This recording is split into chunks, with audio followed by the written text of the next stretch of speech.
Never, never, never die. Never die. Never die. Never die. Never die. Never die. Never die. Never die. Never die. Never die. Fuck you. Before we go too deep. Okay. All right. Can you do your thing? Oh yeah. All right, we should be good now.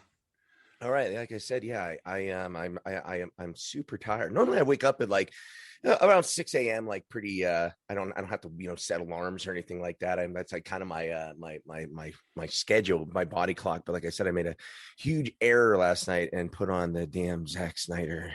I'm gonna be watching that tonight. Well, be prepared to look like this, dude. I'm like, I'm not puffy from DECA. I'm puffy from lack of sleep and Zack Snyder's 4-hour movie. So I enjoyed it though. I couldn't stop because it's in parts, but I couldn't stop watching it. And I'm always, my wife is the one that that I look over and I'm like, "Are you awake?" And she's like, "Yeah." And like 3 minutes later, Yeah. Like completely like zonked out. And, that's my wife too. Okay. And so I kept looking over. I'm like, she's still awake. What the fuck? Yeah. And, but if she looks comfortable, I'm not going to say anything. Yeah. Oh no, same. Either way, but she was awake, and I was like, and I like went to put my foot on her, like to touch her, because and just make sure she was good. And she's like, "I'm watching." I was like, "Oh, Jesus!" I'm like, Zach's doing something I'm not. I'm like, I'm like, I need Zach. Zach needs to make a 4-hour, bring in the romance back. That's it. Movie. Yeah. So how are you, man? Oh no, I'm doing good. Woke up early. Just got a couple of things around the house to do. Just, I normally like get these podcasts as early as possible, because then as soon as these are done, I literally try to post them up that same day, because I like to keep everything fresh. You know what I'm saying? Usually I do about 3 podcasts a week: Monday, Wednesday, and Friday. Okay. And so you know what I'm saying? It keeps it moving. But I've been doing pretty good today. It's raining right now, so hopefully it clears up a little bit later. I got some yard work I wanted to take care of. And you're on the West Coast as well. Well, I'm in Fairfield, but I'm on the outskirts of the Bay Area. Here in San Francisco, yeah. Yep. Gotcha. And like I said, I'm here in Las Vegas. So, but like I said, I appreciate you having me on. Because when you messaged me, and you were the first. Yeah. But several people have done it since, and I'm like, what the fuck what is this like? And I'm like, I think it should be up. And then I realized what you were talking about, because the podcast I did with Robbie actually came out yesterday. Yep. And in the intro, he talks about the 3-hour podcast. Exactly. Please don't talk to me about the 3-hour podcast. I'm not here to talk to you about the 3-hour podcast, but it might be brought up here and there. All right. I'll try to do everything I can do, because like you said, Robbie's a good dude. Shout out to him. Solid. And out of the blank, for those that don't know. Okay, yeah, I don't want to it's your house, so I didn't want to. No, it's all good. I plug everybody in anything, bro. That's what I'm about. Sick. All righty, my friend. Well, like I said, yeah, he brought me on his show, to talk about. He reached out to me about my arm wrestling stuff, and to this date, I think I've done like 5 or 6 episodes with him, and we've never talked about arm wrestling because we end up talking about the other shit I end up talking about. This is interesting. This is also probably the first podcast I've done in a long time where I'm not have not smoked weed beforehand. So I haven't even had a chance to. I'm still high off of Zack Snyder. I'm still high off of him. Screw you, Zach. Fuck you, Zach. It's all your fault. I'm sending him a damn bill. I got like narcolepsy now. You know what I'm saying? Yeah. It'll be in the mail. Good. Yeah. So let's go. So I mean, like, we're going, but first, I went through your I was going through the Instagram stuff like that, and I saw you got a couple pictures with Steve Collect, and I actually have a few pictures with him too. I'm big into the fitness industry. I'm not like some gigantic person. I'm just a very small figure in the fitness community, and I love bodybuilding. I love training. I love working out. And back in 2016, I got ran over by a forklift and it destroyed my shoulder and my back. And that's that's actually not tattoos, right? For your audience. That's that's not tattoos. That's just the way your body healed. That's really cool, dude. I have really ugly scars. I don't have anything cool like that. And so I thought that was pretty cool that, that you're real into all those people and you see that stuff. And then plus with the arm wrestling, and the arm wrestling training. And let me ask you something right now. What was the transition into what you were doing before into arm wrestling? Because, you know, arm wrestling is a very, very, you know, dedicated sport to only that. And so it definitely takes something to get somebody into that. And that's what I want to know. Well, I've told this story I've told this story to not really on any kind of media or anything like that. I've told it to people I know a few times. So for me, I'm from Pittsburgh, and so if you know anything, and I'm in my 40s, so I grew up in the I was born in the 70s. So I grew up in Pittsburgh, right? A lot of people say, oh, I'm from Pittsburgh, but where you? They're like, oh yeah, where at? And they're like, Beaver. And I'm like, that's actually not Pittsburgh. But I'm actually from the city. Like I was actually born in like near downtown Pittsburgh, on the south side, before it was cool. If you ever know anything about Pittsburgh, the south side area right now is like a cool, like booming mecca. When I was and I'm not a beatnik hippie. I'm wearing my beanie because my hair looks like shit. So I grew up in Pittsburgh, which back then, it was still, well, in early Pittsburgh was known as the Steel Town. I mean, there was we got the Steelers, we had Iron City beer. The movie Flashdance was filmed like right around the street right down the street from where I lived. And I grew up in those Rocky Balboa style row houses, pretty poor. But my grandmother actually was a steel worker for J&L Steel Mill.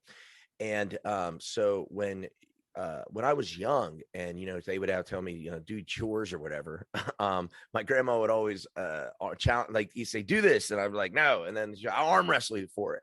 And I started arm wrestling my grandmother actually when I was a little kid. And dude, I think it took until she should get sick and I had to get like older in order for me to beat her because she used to like spool steel. Yeah. I think that's the correct terminology. But anyway, like her, she was like this little like 5'1", 105-pound Polish lady. And but she was like had an iron hand and rip. And I think literally I was like fucking like 14 years old and like whatever 12 years old whatever until I beat her. But it was one of those things. It was always like a thing. We had like, at lunchrooms, like, hey, do something, arm wrestling for it. It was like arm wrestling or play video games. And I remember, so what happened was I had I don't know if you can see it on camera, but I had a hand injury. I didn't heal up with cool tattoos like you. I actually just got a scar.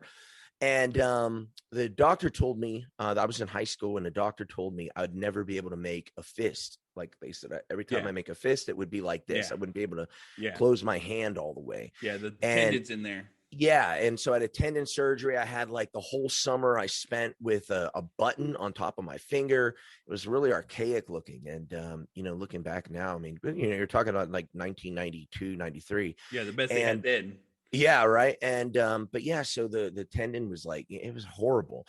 But the doctor told me I would never have full strength in my hand. And and I just even at 17 years old, when I think I was 16, 17 at the time, I just that wasn't going to happen. And I got really into all things hand strength. I found out about the company Iron Mind, who makes the Captain of Crush grippers. I got one right here. Yeah, I got the 250s and the 300. Nice. So I ain't that powerful. So 250 I can get it, but that 300 I'm not even budging it. Yeah, right. And but yeah, so I got into all things hand strength, and then I had a summer job.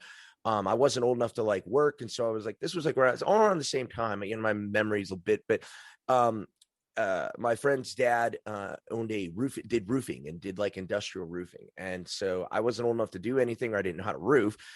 So I would carry those big 5-gallon drums, and at the end of the day, my forearms would be like, big and pumping. Yeah. And I didn't think about it. I remember at the time, I was in high school, and like people were like, one of the guys, like it was a football player named Tony something. And he was like, oh, dude, you have pretty big forearms, man. Are you good at arm wrestling? And I was like, I mean, it's funny. I thought of arm wrestling with my grandmother. And I remember him and I arm wrestled at the lunchroom, like during like, after lunch and everything like that. And I remember like, everyone's going, go, and he's like, and I remember looking, I remember it's like a movie, maybe, there's a great line in the movie, Her, like our past is just the stories we tell ourselves, and I love that line.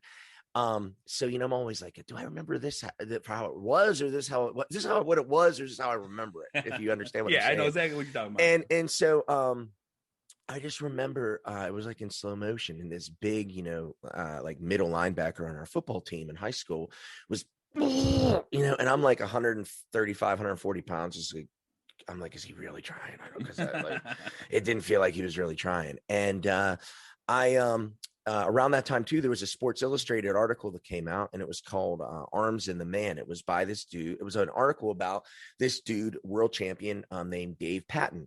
And this is all before the internet. It's 1993. And so everything's magazines or exactly. And so and there was no like how to arm wrestle, or you got YouTube, and you can watch now 400 videos on how to do anything, like, so I can learn how to like do natural childbirth to my wife if she wanted to, right. And so man, and I end up reaching out to this guy Dave. My mom actually looked up his mother, and he oddly, and I think the dude like still lived with his mom, and he got on the phone with me, and he was like, "Oh, you like arm wrestling, huh?" And I'm like, "Yeah," and he gave me his workout.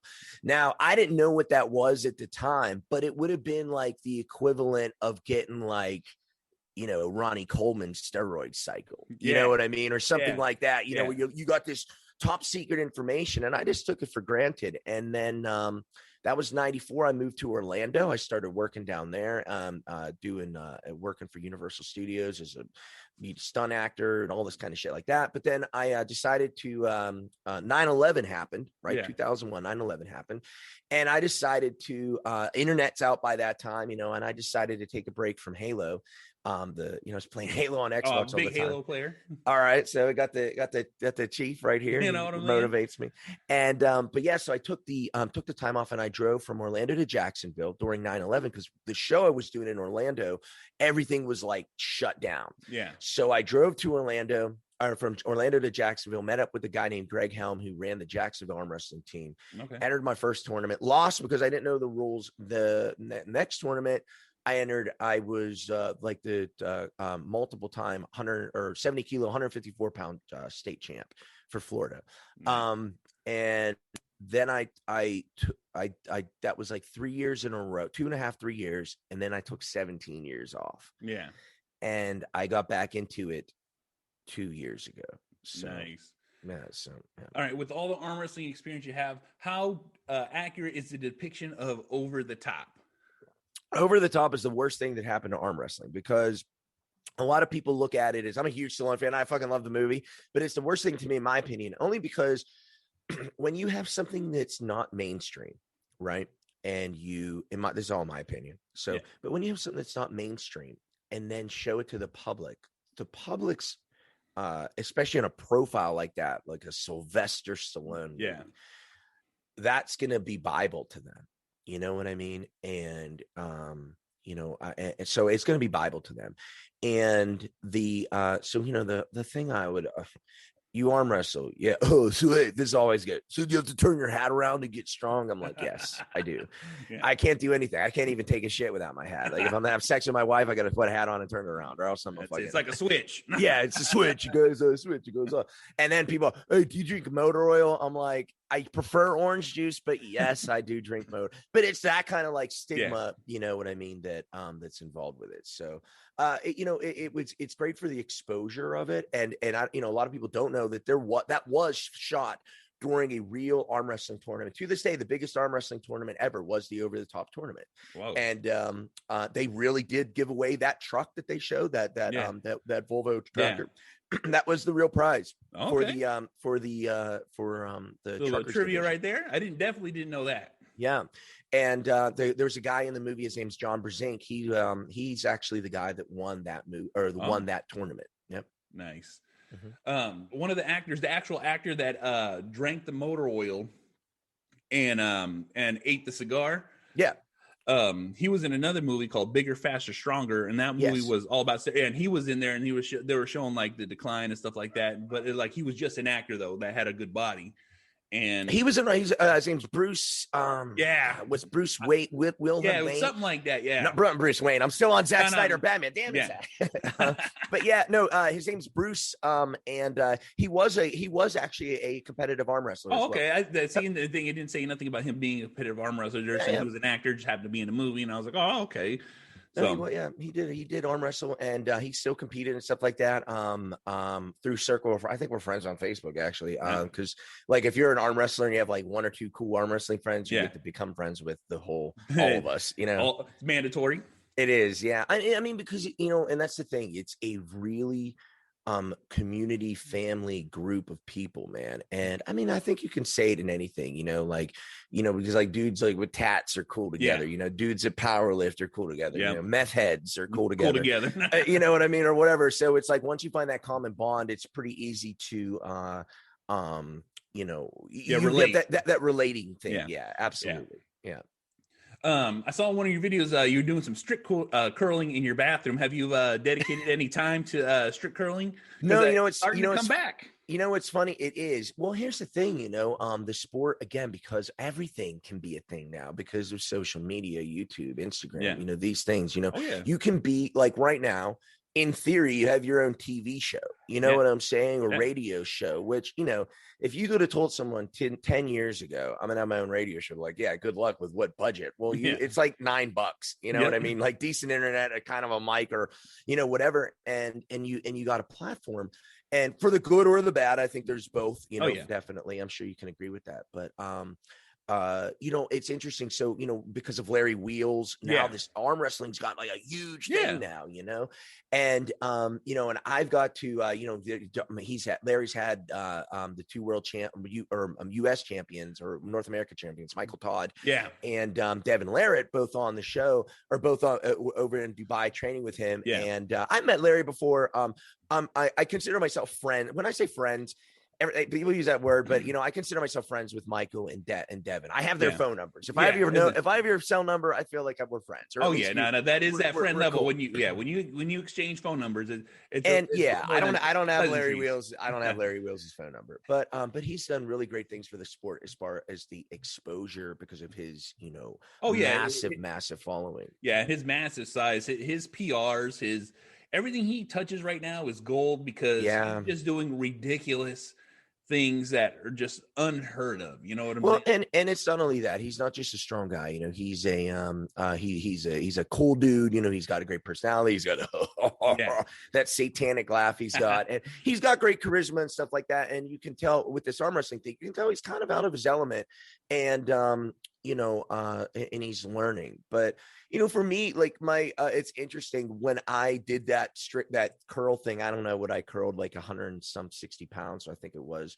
I hadn't done a curl in I don't even know how long, maybe a year. So I only recently started doing bicep curls. It's something I never really done.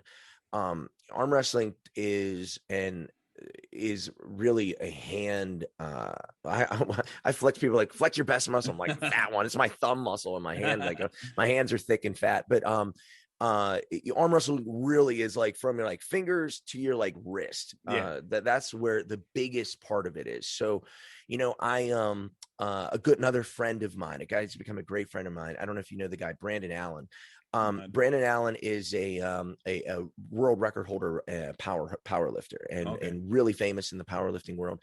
And so through meeting Brandon, and a buddy on my team, Eric Spoto. Eric Spoto was the former world bench press. He did over 725 raw bench press. Man, that's pretty impressive. Yeah, and and I got to meet these really great guys here in Vegas, but they've exposed me to all these other giant powerlifter dudes. And it's interesting, you'll have a guy that's, can deadlift 1,000 pounds, 800 pounds, no grips, nothing.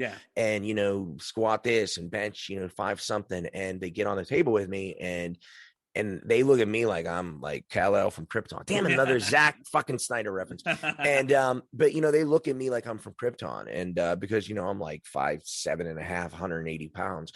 And, but it's a different kind of strength, man. It's different. It's all different. You got a lot of technique that goes into Here's the thing. And I don't want to try to sound like a cockbag and correct you in your own show, but here's the thing. That's the excuse for everyone who's big and strong. Yeah. And because I beat somebody and they go, oh, well, it must be a lot of technique. Yeah. And here's what they don't want to hear. It's not. I'm that much stronger than everybody else. And that's not, and people are like, fuck this guy. Goes. But I'm that much stronger than everybody in that thing. Yeah. I maybe I can bench press 2 plates, maybe like for 1 rep on the best thing with smelling salts. Yeah. Like, so I ain't breaking no bench press records. My wife squats more than I do, but in this thing, I'm really, really, really, really, really strong. And the only time technique comes into play is when you're going against an other equally strong arm wrestler. Okay.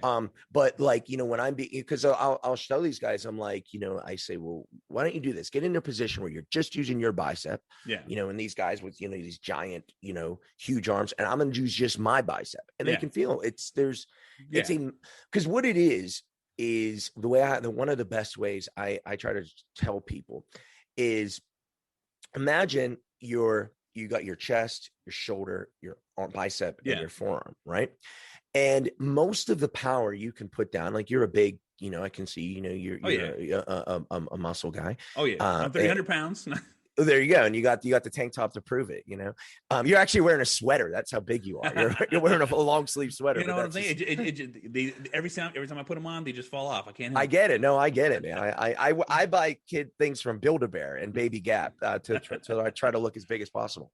But what I try to explain people, and you maybe get this reference. If you got your chest, your shoulders, everything depends on just like in mechanics. You imagine this right here, joint in your elbow is a hinge, right? That's your hinge. And when you like a regular human being, like let's say even a guy who works out, like a regular bodybuilder, their hinge is made of like plastic, right? So say you at 300 pounds, your total output is like 150 pounds of fucking force. Yeah. This way, you know what I mean? Into your arm, into your hand, right? Yeah. Now, because of the weakness in your hinge, you're only able to apply about 60 pounds of that pressure, of that 150. Yeah. I may be on paper, and that's why you're like, oh, well, but I can lift so much more than you. You're right, you can. But you may, I guess you have 150, but can apply 60. I maybe have 90, but I can apply 90. Yeah. So therefore my 90 is higher than your 60. Yeah.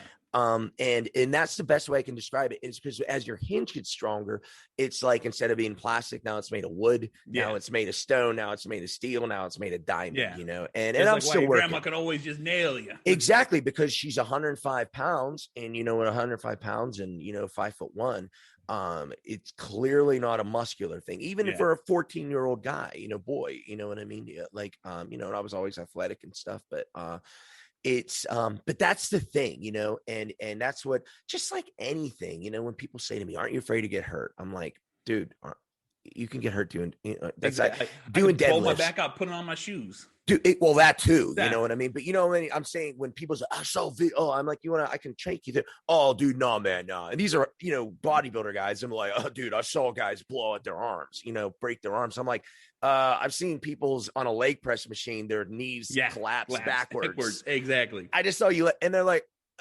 okay, yeah, you're right. Exactly. So, big time. It's all, you know what I mean? It's all relative to what you do. No, 100% is. I want to get a little into the stuntman work that you speak of, because Robbie always mentions that you was a Power Ranger. Hey, fuck it, man. And so that's what I want to talk. I want to hear a little, like, stuntman work, the stuff that you've done out there, because that takes some fucking serious balls just to throw yourself out there to be injured in any kind of stuntman work. Well, it's funny. It doesn't take balls. It takes being young. I mean, like what like I look back at some of the stuff I did now, and I'm like, like you said, I love the Louis C.K., the comedian. He says the hardest part of his day is tying his shoes, because it feels like or putting his socks on. He says it feels like you're folding a bowling ball in half, and I feel like that a lot of times. I'm like, no, I like I said earlier, I started. Excuse me. I started as a martial artist. My dad actually was trained in Indonesia in an interesting martial art, very, very obscure, called Silat. I know. And it's I know. Yeah. okay, but so you probably only know because you know these things. Yeah. Most people don't know what silat is, but it's a martial art from Indonesia. My dad actually and his teacher actually brought silat to America. It was not in America until and his teacher was a guy named Willie Wetzel. Anyway, 2 weeks before my dad had a black belt in his own school and everything like that. 2 weeks before I was born, my dad was in a car accident and hurt his back. End up, have to get out of martial arts, sell his school, so, I grew up always seeing my dad injured. And so I wasn't allowed to play football. I wasn't allowed to do this because my dad had this thing of, being injured. Yeah, exactly. And so, but he started teaching me as a little kid, kind of like Mr. Miyagi style though. For instance, like when I was a young boy, like I'm talking like little, like 4 or 5 years old, he always had me stretching, or he had me like when I tied my shoe, I just tied my shoe standing up on one leg. Yeah. Like, so I would stand like a what do they call flamingo? You know what I mean? So I would be on one leg tying my shoe, and then I had to put that foot down, stand on the other leg and tie my shoe. Little things like that, I was like, I don't want to show it to you, but so, like most people's feet, like your fists is your toes, your toes go this way, you know what I mean? Yeah. Well, ever since I was a little kid, I always sat, instead of like, I would put my feet like this. So my feet would curl under on the top of my knuckles. Yeah. And it made my feet super flexible. So when later on in life, when I got into jujitsu, people couldn't foot lock me because my feet, like I can take people think it's strange. Like I can jump up and down on my feet, like backwards. Yeah. Like a ballet dancer almost. Yeah. But I can tuck my foot all the way down. So on the bones. And it's funny because my wife's a ballerina. When I met her, she was like, what the fuck? Like, she's like, we stretch our feet for years to try to be able to do that. I'm like, well, I did stretch my feet for years, but, and it was one of those things I always kind of stayed with it. Until 1993, UFC 1 came out. And I watched as a big Bruce Lee fan. I grew up in the Jean-Claude Van Damme. Yeah, me too. Seagal. Me too. Okay, you know what I'm saying? And split kicks all day. Exactly, and quoting all the the bottom one, boards don't hit back, and all the shitty, Steven Seagal and Jean-Claude Van Damme. Yeah, that's it. Oh, I just bought Out for Justice. And I was getting to watch it later today. What's the guy's name? Gino. Gino, yeah, and get the pull at the pulse. He's beating people with the cue ball, ball and shit. And the fucking like I said, I watched all those movies way too much. Way too much. And but yeah, so but when UFC, I knew about the Gracies because back then there was Black Belt magazine. I don't even. I got the first one I had was the Chuck Norris Black Belt magazine. I probably had that same one with Chuck on the cover, and but so I knew in Black Belt magazine they had there was always offers for the Gracie Jiu-Jitsu DVDs, and they used to do this thing called In Action, which was literally the Gracies would go up back to people, like walk up to people, smack them in the face, fight and videotape it, and they were the kings of reality way back then. And then they would sell this video. I don't know if you know anything about that. They would sell this I never heard of those. They would sell this on VHS. Now, I remember, I drank the Kool-Aid and I bought one of them because they were saying real street fights, unedited, blah, blah, blah. We're going to teach you how to really street fight. And I'm like, that's like the thing, if you buy in the back of a magazine, the muscle guy, and you go on this program, and the girls are all going to come to find you and all that stuff. But I ordered the fucking, and my eyes were opened because I thought all the stuff I knew with jumps, kicks, and this and that, I thought that's what I would, and I'd been in fights and stuff like that, but it just opened my eyes. And then so UFC 1 comes around, and I remember I saw that guy Gracie, and I said, I think, Dad, this guy's gonna win because I've seen them fight, and it's really weird. They just grab a hold of people and take them down, and no one can kind of do anything about it. And and there was a kung fu guy and the Salat guy and the sumo guy, and Ken Shamrock was in it. And he was all looked like a big Ken doll, a He-Man doll, and Gracie beat them all. And so I was like, I have to learn that. And when I moved down to Orlando in 94, me and my buddy Matt, we would save up money, and I would drive. I worked the Jaws attraction, right, and in Universal Studios in Orlando, and I would drive like once a month.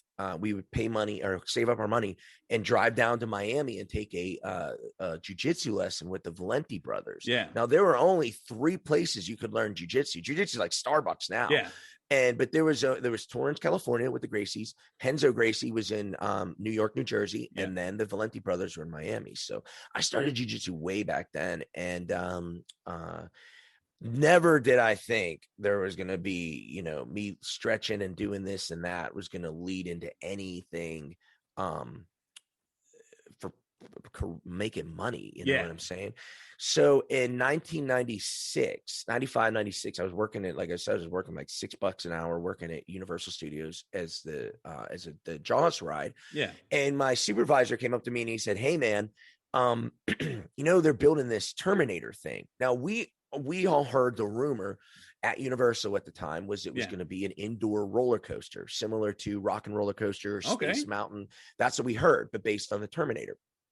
We found out that they are actually making a stunt show, and they were going to bring back the Terminator characters. And there was a photo of Eddie Furlong, the kid who played the original John Connor, and Terminator, and like in now, you know, like at that time, like and him and I are the same age, and so he had, you know, this was a skinny kid with long hair, and I was like, oh shit, well, I love the Terminator movies. I'm gonna go you know, and I went and auditioned, and you know, that long story long was the opening to me opening it changed my life.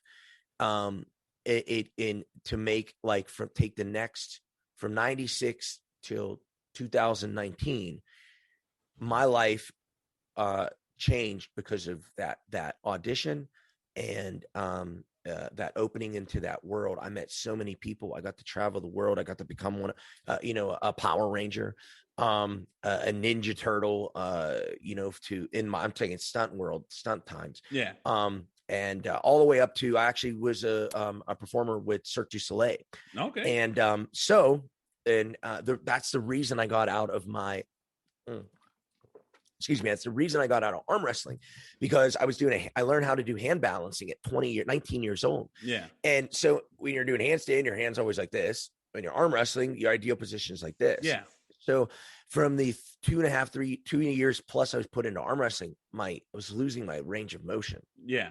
And one day I was doing an act. I was working for a company called Neil Goldberg Cirque. And it was more of a convention style. We did convention shows and stuff. And I fell in my act, and I knew why I fell. And it was because I was losing range of motion. Yeah. So it was like, I was like, all right, well, do I keep, you know, winning free t-shirts and plastic trophies, or do I keep working for Cirque du Soleil? Keep making his money. I made the dumb decision to keep working with Cirque, and I gave up arm wrestling. But and so 2 years ago, I quit doing jiu-jitsu. I was doing jiu-jitsu again full time, but waking up, you know, in the morning. Sore, If you've ever rolled, or anyone who has, you know, and the older you get, doing jiu-jitsu as a 40-year-old guy, you know, and all my teachers, you know, neck infusion, herniated disc, blown ACLs. And I'm paying for this. You know, I lived in Singapore, and I was living in Singapore for 10 years. That's where I met my wife. And I trained with an awesome team out there, the Evolve fight team. You know, they had Ben Askren was on the team, Rafael Dos Anjos, Shinya Aoki. If you're a MMA fan, you'll know who Shinya Aoki is. But you know, I wanted to still be competitive, and I'm like, maybe, you know, I met up with some guys in Singapore. Shout out to Valen Lowe. He is the president of the Singapore arm wrestling team. And they welcomed me and my wife in with open arms.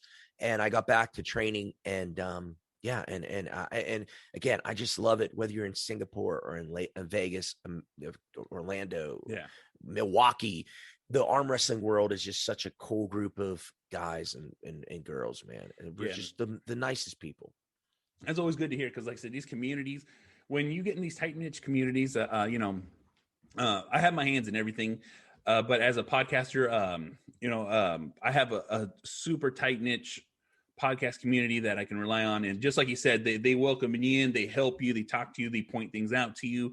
They give you the kind of constructive criticism that will fix what the problem is or what is happening. And when you can get that kind of information back and be able to bounce ideas and bounce these thoughts, and like, I was thinking of this, and then they throw that info back, it holds its weight in gold. And that's a lot of times people don't have the ability to like accept that, you know what I'm saying? Because some people are just so full of themselves, but those are the people that never succeed, and those are the people that really had that downfall. Well, I can't agree with you more. I was going to say it's interesting because not only I was going to say, you said what I was thinking, and I thought you were going to say something different. You said it's nice to have that ability to have, people give you feedback. And I was like, well, more importantly, it's your ability to be able to accept that. The Bible says wisdom loves correction. Yep. And I think in this day and age, everyone needs to hear that more than ever because everyone thinks they're right. I always approach every conversation going, I think I'm right. Yeah. But I'd rather know, or at least I want to know your perspective, Exactly. And I'm a Christian guy. I always talk about my faith, and I talk to my faith on the show. Mm-hmm. But if someone said to me, well, I worship the devil, what do you think about that? I'm like, tell me more about it. You know what I mean? Explain this to me. Because at the end of the day, no one knows that they're right, man. Yeah. That's why it's called faith, because whether you believe that there's everything or whether there's nothing, we're still guessing, man. Exactly. It's just a shot in the dark, no matter what we do. You know what I'm saying? And still guessing until we don't know, Exactly. You know what I'm saying? And that's one of the reasons why I always reach out. I always talk. I always, like I said, I don't know shit until it's either confirmed or someone's like, hey, why don't you look at this? You know what I'm saying? And then once I get that different perspective, it gives you the ability to fucking really dial stuff in. And I love perspective because, again, I love the thing people say, what's the, or a truth and fact. And, people say, is there a difference? Some people say yes. Some people say no. This is my personal take on truth and fact. Truth is because I can put you on a lie detector and you will pass a truth test, but that doesn't mean that that's a fact. For instance, if I get a 400-pound barbell and put it on the floor and I say, hey man, can you pick that? Or is that heavy? You pick it up and you're like, it's okay. Yeah. And I go to pick it up and I can't even move it. I'm like, fuck, dude, that's heavy. The truth is you don't think it's heavy. Yep. And you're telling the truth. You think it's light. The truth, I think it's really fucking heavy. That's the truth. But the fact is it's 400 pounds. Exactly. And and if you can take that analogy and put it on whatever, that's what I think, and I think the big thing and the problem in this world is everyone thinks their truth is a fact. Yeah. And that's not always the truth. It ain't. It's probably seldom that seldomly the truth is a fact, and again, like you said, I think the mark of a wise man is to, so what Socrates says, true knowledge is knowing you know nothing. Bill and Ted are like, that's us. And I really always try to hold myself to that, whether it's a training method, someone giving me new wisdom, I love doing podcasts. I love talking because any kind of conversation, it's like energy transfer, and I really do enjoy it. I love it, Oh yeah. And that's just how this goes. You know what I'm saying? You get a good vibe, you get a good feel, and then you can go back and forth and have a good time. And that's what I love about doing this podcast. Because like I said, these are the things that I always talk about in my podcast is the motivation, the willingness, the hard work, the ethic that it takes to pursue your dream, chase your dream, and fully accept your dream. Because a lot of times people out here, they don't know how to start, when to start. They're looking for a sign, and that's what I'm here for. I'm here to point in a direction. Hey, preach to me. I need help, man. I need help. Preach. I'm like, I'll tell you, man. Like I said, I'm about here that way. Go forward is the direction. Forward will always be the direction. A good buddy of mine's made an analogy about using a car, and what he always says is, look, in this world, you're driving in a direction. The direction is forward. With the car, you have the ability to pick people up and drop people off. And you need to understand that you're going in your direction and not everyone's going to always be with you in this car. They can go for the ride. You can pull over and let them out. And then sometimes you got to kick people out the car. But the thing is you're still moving in your direction. You don't go backwards. You always go forwards. And by going forwards, you'll be able actually complete your life. You'll find your destination. When you find that destination, that trip and that journey was worth it. And for those of the people that are with you, will actually be there to be with you and to bask in the glory of your success. And when you have that success, you can spread it amongst people, because everyone's level of success is different. My level of success is happiness, and I like to spread my happiness. Yeah, same, 100%. You know? Well, and living in Las Vegas, and I know that, and I'm happy. I'm thankful. I'm thankful that I learned the lesson younger than I think most. It seems like, without just hearing what you say, I got a pretty good read of people, man. Other than arm wrestling, I think I'm a good judge of character pretty quickly. And one of the things living here in Vegas, it's a very superficial city at times. It's a wonderful city, but especially most people's perception of it is the superficiality of it all. Exactly. And it's city. Yeah, exactly. So, and I worked and when I got out of performing, so I moved out here to work for Cirque. Long story short, it ended up not working out, but they liked me and they didn't want to lose me in the company. So I started working for their nightclub. Nice. And it took, dude, I ended up doing that for like 4 years, completely got out of performing. And I made really, really, really good money, and thought at the time I was, that you climb in the ladders to success only to realize that the ladder's leaning up against the wrong building. Yep. And I learned back then, around 30, 32 years old, that success is not having the big car, the house, the this, and that, because I had clients, man, that drove a Maserati. Yeah. But their wife hated him. Their wife's cheating on him. Their kids hate him because they never see him. He's just grinding and doing this. And you hear this thing all the time. As far as, you got to just keep going, rest when you're dead, doing all these things. And hey, maybe they're right. And maybe that's success for them. Like, maybe, like I said, that's their truth, but it ain't for me, man. What is being successful? Like you said, peace of mind, happiness, time, balance between what I love to do, have time with my wife. It's crazy. I'm happily married, in this day and age, that feels like it's a miracle. A miracle. And it shouldn't be, man, and, that's success for me. And, I'll tell you, man, this year has been a real eye-opening thing. I moved home a year and a half ago from Singapore, where I made great money. I loved what I did, but it was time to come home. And I came home, and, a few months after living here, the pandemic hits, and I have been struggling, man. I've been unemployed mainly for the better part of almost a year and a half. Yeah. I've been unemployed. I had a job for a short period of time. I was working at a customer service job. Yeah. So thankful that I finally got a job. And 4 months into it, I quit. And on every, it's funny because the people that are like-minded like me, when they knew me, and I told them that I had this job, and they're like, Jason, what are you doing, dude? Like, that's, and it's funny because if you would call me and said, Ben, or Jason, what are you doing? But Ben, here's the thing. I do that. The advice I give you was not the advice I was taking. And I felt, not that I couldn't do the job, dude, the hypocrisy of me not following my own advice was crushing my spirit, and I quit. And, I like to say I'm on a lazy river through life, man, and if you've ever been on a lazy river, sometimes the current takes you down this path. Yep. Sometimes the current takes you down that path.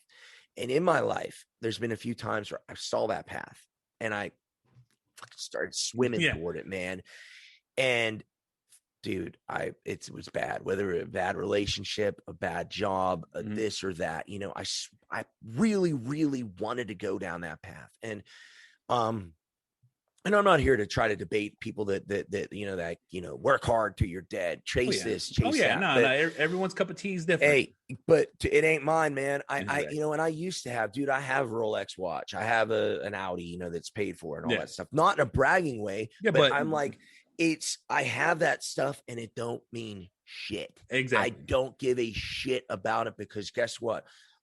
The older you get, you realize you're like, that Louis Vuitton bag that girl's fucking so proud of. Yeah. Well, that just cost you like 500 hours of your life. Exactly. Is it worth it? If it is, God bless you. Trust me. That's exactly my wife has what the hell is it called? It's I think it's like eczema, where she gets a little rash here eczema, and there. yeah. Mm-hmm. Yep. And we did eczema, yeah, exactly, psoriasis. That's what she has. Yep. She has psoriasis. What happens is she hates it. She doesn't like it. So I ended up buying this test from Everly Wells where they do like a food analysis test where it tells you things that you're allergic to. Yeah. So we did it and found out there's a lot of foods and spices that you can't have that would cause the irritation. And the one of the things is like I love to eat. I love to, I cook and smoke meat all the time. My wife. Yeah, my wife's she's an amazing cook in the kitchen, and a lot of times she's like, well, I'm going to eat something different because I was like, it's not the fact that I want to eat this delicious food. I want to sit here and just eat with you and us eat the same, because if we can do that, that's like I said, that's one of those little forms of happiness where I can sit down and we're just enjoying. You know what I'm saying? I don't care. And what it's simple, man. Like. Yeah, it is simple. It's simple, and it's what it needs to be. And I love hearing that, because then I feel like I'm not the only retard, that thinks, that I'm doing it, that I'm onto something, and I love that, and I said the word retard, but that's all right, because I identify as that. Well, me too. A lot of crazy things. Well, me too. And the thing is, man, it's the other thing where I was talking to my friend last night, and I was saying, just this, it makes me laugh with, people's sensitivity to words. And I'm like, or anything. And I'm like, listen, at the end of the day, I always live by, because they're like, well, so you're not offended by anything. What if I said your wife's ugly? I'm like, well, maybe she is, and at least I don't see her like that. So leave me the fuck alone. That's not what I see. Exactly. Yeah, so, whatever you think, that's what you think, and I can give 2 fucks less. Me too. And so someone, and I'm like, dude, I cannot stop. I have zero control what anyone says or does to me, but I have 100% control on how I react to it. Exactly. So I I'm not offended. No, I'm not a delicate snowflake. Yeah. No, I'm not. Words hurt. I got into this argument yesterday, not an argument, a discussion with a good friend of mine saying about words hurt. I'm like, let's make a fucking deal, dude. I'm going to either tell you that I'm going to give you the worst insult ever. You can pick. This one of the things you're having. I'm going to give you a worst insult ever, or I'm going to punch you in the throat. What are you going to pick? Exactly. I don't know about you, but it's like, if you told me that thing, I'm like, dude, just let me have it. Please don't punch my fucking there. Yeah. And I said, and if you pick the words thing, I'm going to call you that name and punch you in the throat anyway. It's be a fucking asshole, So. But again, I honestly think the reason I say this, because I honestly think most of that stuff comes from people not having happiness and inner peace. Yeah. That's what it is. People have so much conflict in their life that their perception of happiness is not what the real perception of it should be. You know what I'm saying? Just like rich. Yeah, exactly. Everyone's like, well, if I had all the money, I was like, no. Happiness is everyone's individuality. Like my happiness is, like I said, is my family. It's enjoying time. It's what I've learned to do, because I've had the jobs where I've worked 90 hours a week, did it for 9 years, working some hardcore, brutal ass job. And I was never home. I missed my oldest kids, graduations, field trips, all these different things, because I just knew at that time, all I needed to do was, I was programmed. All I do is work. I make the money. I pay the bills, everyone else is fine. But after that happened, I was like, I've missed so much of his life. That's not worth it. You know what I'm saying? And exactly. And that's the thing, I feel like that's my wife in the background. Yeah. Hi, baby, you're on you're on. But it's like, it's one of those things where, it is, like I said, with Rich, some people, I have really close friends of mine and that they, again, their idea of being successful is money. And to me, it's, and I understand that, like I said, you, I did that, man. When I was working in nightclubs, a lot of times I'd wake up at 11 a.m. and I didn't get home till 6:30, 7 in the morning, and then do it over. I was running on freaking Adderall, not cocaine. Okay. But no, running on Adderall, running on pills, you know what I mean? Caffeine pills, 5-hour energies all day long. And I look back at some photos of me when I'm like 32, and I look older than I did now at 45, because I was just so run down. And I'm like, going through it. For what? And guess what? then you look back and I'm like, where's all that money that I made back then? Where is it right now? It's exactly like you said, but I can make money eventually. Yeah. You can't get back the graduation. Yeah, you can't get back to time. You can't get back to those moments. Time. And those are the moments that I always try to preach as much as I can to people. It's like, look, it's about enjoying what's happening and not always working towards the future. You know what I'm saying? We all have goals, we all have plans, we all have things, but the thing is if you look too far into the future, you're missing the past. And when you miss that past, guess what? That past is now in the past and you'll never get it back. Again, I'll say another Bible. The Bible said, give us this day our daily bread. Don't worry about tomorrow. Tomorrow will have its own set of problems. Exactly. And I can't change anything that happened 3 seconds ago, yep. Yet alone 5 years ago. So like you said, keep moving forward. And I think, obviously you're a good guy, man. You know what I'm saying? You got a good heart. And that's because you don't say the things you say without that. And I can come off brash a lot of times and fun and cockbaggy but at the end of the day, I love my friends. I love my family. I want to see people happy. Exactly. I can't fathom wanting to see even enemies, man. I actually don't want my enemies to be unsuccessful because hurt people. Yeah. Happy people don't hurt people. Yeah, exactly. And if the world's happy, the world's not going to be hurting people. And if everyone's successful in achieving their dreams and their goals, guess what? World peace would happen. You know what I'm saying? 100%. But the system, to me, that's a whole nother conversation. Yeah. But the system is set up. You use the word programmed, and I agree, man. We're programmed. You're programmed to think. I thought at 36, if I didn't have the house with the picket fence and the this and the that, I felt like a fucking loser. Exactly. And it's funny, dude. I'm going to tell you a real thing. I remember because I left Singapore for a girl, moved to New York, and I was trying to do the grind. Yeah. And my friends were like, wait a second, Jason, you were just living in Thailand? Or I was like, in Singapore, but you were going to Thailand and Bali and like, wait, and you gave that up because what? And then I thought, like, what the fuck?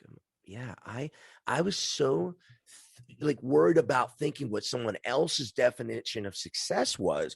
Yep. I didn't stop and smell the damn roses, and I'm like, wait a second, I'm single. I all my other friends who got married when they were young all are divorced several times over, multiple kids, multiple. Yeah. I've been married one time. I wanted to be married one time, and I'm like, what the fuck, dude? Yeah, I'm here, going to Thai. And so I end up moving back to Singapore, where I met my wife. Mm-hmm. And because when I tell people I met my wife in Singapore, they're like, oh, she's Asian. I'm like, she's actually from Michigan. But it's really hard to meet women in Vegas. Yeah. So I had to move to Singapore to meet a fucking white girl from Michigan.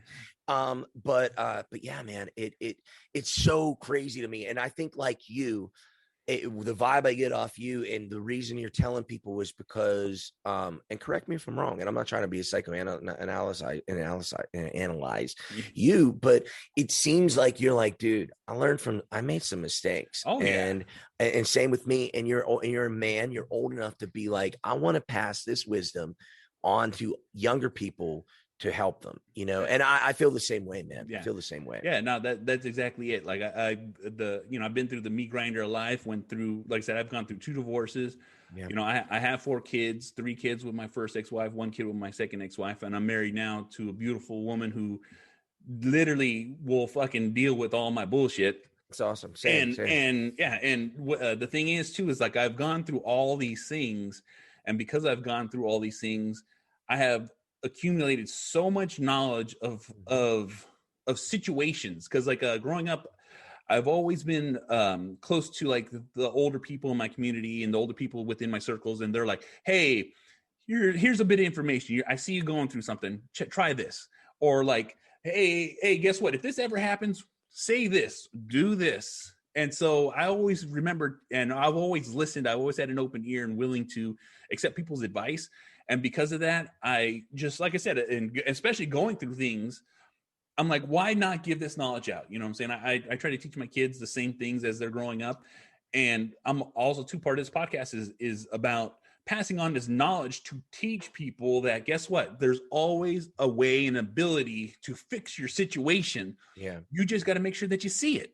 Yeah, for sure. And that's the thing. I think, like I said, I can tell, you're a good guy. And hey, how different would your life be if you had someone with your level of, experience, your mentorship over you. I know for me, like my parents were amazing for this simple fact. Like my mom's alive, my dad's been passed away since '04. But my parents were almost, they were amazing at the time they're amazing because they allowed me to do whatever I wanted. Yeah. But it was hindered me because you're not, I don't think I grew up until I was 40 and I'm still learning. But a 20-year-old, 18-year-old, 17-year-old guy you're not smart enough, man. No, and not at all. And you know what I mean? And there's a thing where when you're looking back at it, you can say it, but you don't understand, you don't know the value of experience, and exactly. I feel like in this day and age, it's even worse because I grew up with respecting your elders. If I saw a guy with a little bit of gray in his beard,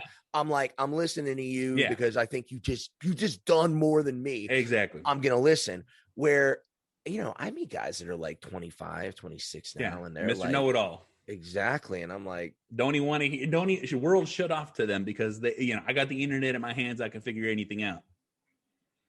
I get it. And that's it. Trust me. I'm just glad that I'm happy I'm not like that. Let's just say that, real. And and I just have a natural respect for time in. You got more time in than me. That's it, and and I would always say this analogy because, when I was in Singapore, I was the oldest cast member. I was the oldest one. Yeah. And, I'd always have these like 25, 24, 22-year-old like hot shots, think they're the next big thing or come in. And what's funny, man? And 10 years there, I kept being the best one. And I was like, dude, I'm the best, man. I'm the best. And they're like, you think you're the best? And I go, I don't think I'm the best. The way they're paying me, my bonuses, and the fact that I'm the lead in all the things, they're telling me I'm the best. Yep. And I said, but let me ask you a question. I asked like one of these younger guys, and I'm like, who's a better performer, you at 25 or you at 18? And they're like, oh, well, the 25-year-old version's way better. And I'm like, all right, well, I'm 40. So imagine I'm double better than you. So fuck That's you. It. I'm the best. And they really kind of couldn't argue with me. Yeah. And, and I'm saying it in jest. But it's the truth though. But there's a lot of truth in that, man. There's a lot of truth in it. And so, like I said, it's always nice to talk to, someone like you, because again, you messaged me and I knew really nothing about, I just looked through your shit, your podcast. And like I said, I said, texting you, I was like, wait, you didn't even tell me I was like, I can't even find your name. And I'm like, your first name. And, so hey, there's your dogs. Oh, but, I got a new puppy. Awesome. I got a new cat. We actually just adopted a little 8-year-old girl kitty. Nice. And she's wonderful. But, like I said, I never know what to expect. And it's always nice being pleasantly surprised by,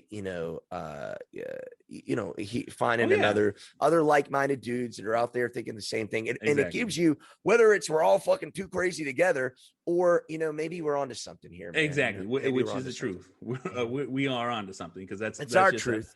Yeah. You know what I'm saying?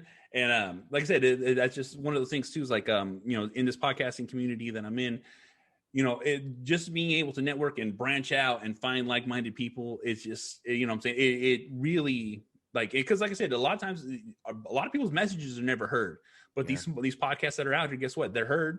And after they're heard, it starts hitting, you know what I'm saying? And next thing you know, and you said something interesting. I'm going to go back to, you told me, you said earlier about getting in the car and driving, and you just got to go forward, and it's interesting because every time I do a podcast, I always, as a guest, I always get off the podcast and with the person who hosted it is like, bro, Jason, you need to do your own fucking show. Yeah. You need to have your own fucking podcast. You're an awesome talker. You're fun. You did this, that. And I'll tell you, man, I get like a massive, and I've been a performer my whole life, so it's not stage fright. But when it's my brand, I get like massive paralysis from overanalysis. Yeah. And like the lighting's never going to be good enough for my, and I need to do what you said. I need to just drive, get in the car and start driving. Robbie uses Anchor. Anchor's free. All you do is you go on your computer. I have the apps. I have them all, dude. I have them all. Have the mic, I have the apps, I have the headset, I have the in-ears. I got everything except the and I think I even have I have the ability. It's just Yeah, man. But that's the hardest part. That first step's the hardest part. Oh, it is the hardest part. Hey, is you produce this first episode, call me on. I'll come on with you and we'll just shoot the shit, or That'd be cool. break it down, or whatever it is you want to do. You know what I'm saying? Because what it is if you're just looking for that jumping point, well, guess what? Like I said, I'll be right there to help you jump. I'll be right next to you to dive straight forward into this, because that's how this works. You know what I'm saying? Like, that's awesome. I got bullied into doing this because I used to do personal training, and I would train people. And one of my good buddies, he wanted to start training when we started training, and he does a podcast called It Be Like That. And it's just a guy's podcast where they talk about football, baseball, just everyday man things. Sure. And he kept telling me, he's like, you need to do this. You'll be really good at it. You'll be really good at it. Just the way you talk, the way you act, the way you are. Man, I hear that yeah, exactly. And so he finally is like, all right, download this app. All right, now that I downloaded this app, now you need to start recording. You need to start. And so eventually he after like 3 months of hounding me, I finally I made one episode. After I made that one episode, I was hooked. I was this is fun. Well, it's funny, man, because like I said, I've done so much. I literally was a guest with Robbie the other day on Wednesday. I did a podcast yesterday, 6:30 last night. A guy named Eddie Green. He has a podcast called Eddie Green 101. He had another guy on there, an old friend of mine that I used to be a stunt guy with in the Terminator show, and he wanted to bring me on. So I ended up doing that. I was supposed to be a jump in for like 10 minutes. We ended up talking for fucking 2 hours. Then, like I said, damn Zack Snyder, I watched him, and now here I am at like 7 in the morning, with you. But and I do, I love a good conversation. Oh yeah. Me and my buddy, a friend on my arm wrestling team, his name's Mason. He's a young guy. And we drove out to, as arm wrestlers, it's the worst. We drive to other people's practices, And so we drove out to, from Vegas to a little military base called Sunny Palms, California. It's a Marine base. And we drove like 4 hours, literally, to go arm wrestle with him, and I to train with another team. And then we came back, and but dude, it was just, those 4 hours flew by, man, because him and I were just sipping coffee and just talking, man. And rabbit hole. We started with arm wrestling, obviously, and then on the drive home, we're talking about creation and what's this, and and I love it, man. I think it's so much fun. Again, because I came on here, I knew you do like fitness and body, and motivation, so I'm like, okay, those are two things that are real big passions of mine, and things I hold near and dear to my heart. Oh yeah. And so I'm like, okay, well, it'll be easy. But again, I never know what you end up going to talk about, Oh yeah. Well, it's even too, like me and my wife, we do a podcast too together. It's called I Married a Bigfoot. And like I said, I'm big into Bigfoot, aliens, paranormal, UFOs, all that crazy stuff. I've seen me too, things, dude. Been through things. And do you have Tubi? I don't have Tubi, but I have all the other apps. Is there good documentaries on there? Oh, dude. Okay, dude. If you're a big dude. Okay, so again, like you said, we're similar in the fact that we have beards and watch Bigfoot. So dude, I get high, man, and once you, just like on YouTube, once you watch a few things, they have your recommended things. Exactly, dude. If I took a screenshot of my recommended came up. I told my wife, I was like, oh my god, I was like gonna jerk off. I was like, dude, I'm so horny, dude. My recommended thing was literally like all fucking, like, there's like 65 Bigfoot things. I'm like, I love it. It's hilarious to me. I again, part of me like wants it to be people that you actually really believe in that. I'm like, I don't know. It's just, but the journey's fun. I know for a fact when these fucking dudes are like, yeah, man, Sasquatch. There been 6 sightings. I heard some things, and they're knocking and go, woo, boo. And I'm like, I know for a fact. I'm looking at things. They're going to take up 2 hours of my time, and I'm not going to see Bigfoot. Exactly. I'm going to see, not at all. But I'm going to see some redneck dudes in green light, looking at fucking dirt. And exactly, you got me. I love it. I love it every time. Every fucking time. You get me every single time. Every single time. I bought YouTube Premium, and that's exactly what I watch. Like a lot of the travel channels and stuff like that, there's a lot of shows that are no longer out there for free. But because I pay for the premium for YouTube, I get the Alaskan Triangle. Monster Quest, Chasing Bigfoot. There's so many documentaries that are out there that once you get that, for me, once I got that premium, all of a sudden they gravitated toward me. So every night before I go to sleep, I'm watching Bigfoot or I'm watching alien abduction videos, and my wife's like, "Do we have to watch this before I go to bed?"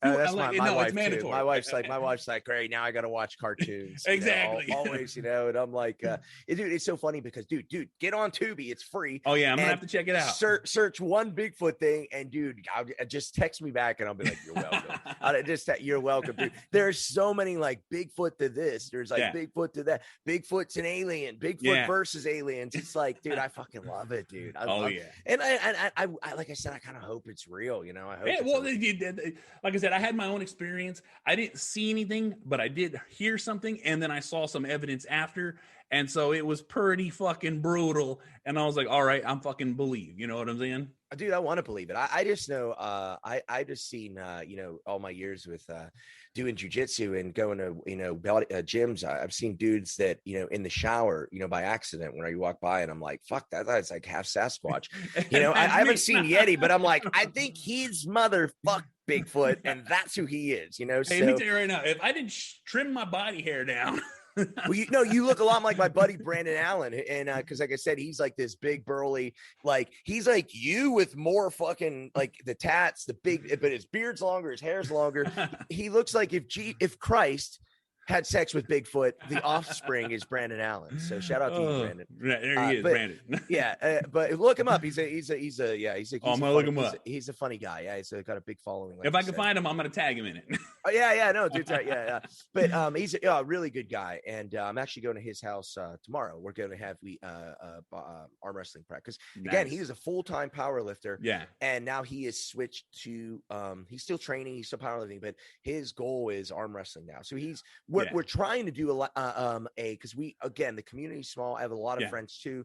Not to be like name dropping, but anyway, my friends are trying to do a super match, which is a best of 5 with Larry Wheels and Brandon Allen. Nice. So nice. How now let me ask you this question here, which I should have asked way earlier in this podcast, but the transition from powerlifting to arm wrestling, how smooth is that transition for them?